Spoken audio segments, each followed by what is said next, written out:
Google Google பண்ணி பார்த்தேன் உலகத்தில் ஈவன் போல ஒரு கிறுக்கானும் போறக்கவில்லை. வெயிட் பண்ணுங்க, பயந்து ஓடிடாதீங்க. நான் பாட்டெலாம் பாட போகிறதில்ல. யாகு வர்சஸ் கூகுள், அந்த விஜய் படத்தில் வர்ற துப்பாக்கியில் வர்ற பாட்டு இருக்கு இல்லையா, கூகுள் கூகுள் யாகு யாகு. இந்த ரெண்டு கம்பெனிஸ் பற்றி தான் பேச போகிறோம். 1994 யாகு வந்து ஒரு பெரிய ஜாம்பவான்.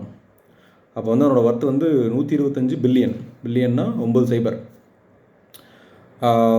நல்ல புஷ்பா படத்தில் வர்ற அல்லு அர்ஜுன் மாதிரி கால் மேலே கால் போட்டு உட்காந்துட்டு பெரிய ராஜாங்கம் பண்ணிகிட்டு இருந்தாப்புல யாகு. 1995 to 2000 காலேஜ் படிச்சிருந்தீங்கன்னா உங்களுக்கு தெரியும். அப்போ வந்து நீங்கள் யாகு இமெயில் ஐடி தான் க்ரியேட் பண்ணிட்டு இருந்திருப்பீங்க. கூகுள் அவ்வளோ ஃபேமஸாக கிடையாது. ஸோ அந்த டைமில் யாகு வந்து அந்த கம்பெனியை பார்த்து இந்த கம்பெனி எந்த வேலை, இந்த கம்பெனியை பார்த்து இந்த கம்பெனி வேலை அப்படின்னு வாங்கிட்டு இருந்தாப்புல. கூகுள் வந்து ஒரு சின்ன கம்பெனி, ஒரு குட்டி புஷ்பான்னு வச்சுக்கோங்களேன், ரொம்ப சின்ன கம்பெனி. அப்போ வந்து பெருசாக வரல. அப்போ வந்து கூகுள் வந்து கம்பெனியை விற்கலான்னு முடிவு பண்ணி யாகுகிட்ட போய் கேட்குறாங்க.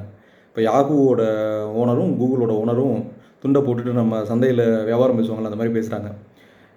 கூகுள் கேட்குறான், எனக்கு 5 பில்லியன் கொடுத்துருங்க, நான் கம்பெனி கொடுத்துருங்க. 5 பில்லியன்னா 9 சைபர், 5 9 சைபர். ஆனால் யாகு என்ன சொல்கிறான், அதெல்லாம் முடியாதுப்பா, 1 பில்லியன் தான் தருவேன், வேணும்னா வெயில்னா போ. ஏன்னா அவர் தான் பெரிய கிங்காச்சு இல்லை, 125 பில்லியன், பெரிய ஆள். அப்போ கூகுள் பார்க்குறான், இது நமக்கு கட்டுப்படி ஆகாது, இன்னும் கொஞ்சம் இறங்கி வந்து எனக்கு 4 கொடுங்க அப்படின்னு கேட்குறான். அதெல்லாம் முடியாது, ஒரே முடிவாக சொல்கிறேன், 3 பில்லியன் தான் கொடுப்பேன், 3 9 சைபர், 3 பில்லியன் தான் கொடுப்பேன், வர்றதுனா வா இல்லைனா போ அப்படின்னு விட்டுறாங்க. சரியான டீல் அது, அதை மிஸ் பண்ணிடுறாங்க. என்ன நடக்குது, 1995 to 2000 கூகுளோட மிகப்பெரிய எழுச்சி. செமையாக ஏகப்பட்ட ப்ராடக்ட் அவன் வெளியிட்டிருக்கான். கூகுள் க்ரோம், யூடியூப்பு, ஏன்னா கூகுள் லென்ஸு, அப்புறம் Google note sheet, work sheet, இந்த மாதிரி நிறைய ப்ராடக்ட்டு, மேப்ஸு, கூகுள் மேப்ஸு, இது எல்லாத்தையும் விட்டு பெரிய கலக்கிறான். யாகு அவ்வளோதான், அவன் மிகப்பெரிய மார்க்கெட் சரிவை சந்திக்கிறான். இப்போ இன்றைக்கி நெட்ஒர்க் பார்த்தீங்கன்னா கூகுளோட நெட்ஒர்க் வந்து எவ்வளோ இருக்குன்னு நினச்சி பாருங்கள்.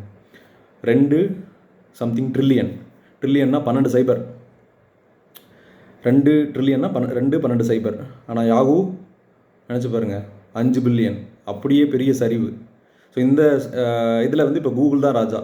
கூகுளோட யூடியூப் தான் வந்து கூகுளோட வருமானத்திலேயே மிகப்பெரிய பங்களிப்பாக இருக்குது. நம்ம எல்லாரும் யூஸ் பண்ணுறோம், யூடியூப் யூஸ் பண்ணாத ஆளுங்களே கிடையாது. ஸோ இதுலேருந்து என்ன தெரியுது, ஒரு சரியான சந்தர்ப்பம் வரும்போது நம்ம ஒரு ஸ்டெப் மேலே போய் அந்த வாய்ப்பை பயன்படுத்திக்கணும். நம்ம வந்து இருக்கிற நிலைமையை வச்சு ஓகே நான் அப்படி இருக்கேன் அப்படின்னு சொல்லி நம்ம வந்து ஒரு சந்தர்ப்பத்தை தவற விட்டுறக்கூடாது. அப்படிங்கிறது தான் வந்து இந்த யாகு கூகுள் பிஸ்னஸ் டீல்லேருந்து நமக்கு கற்றுக்க வேண்டிய விஷயம்.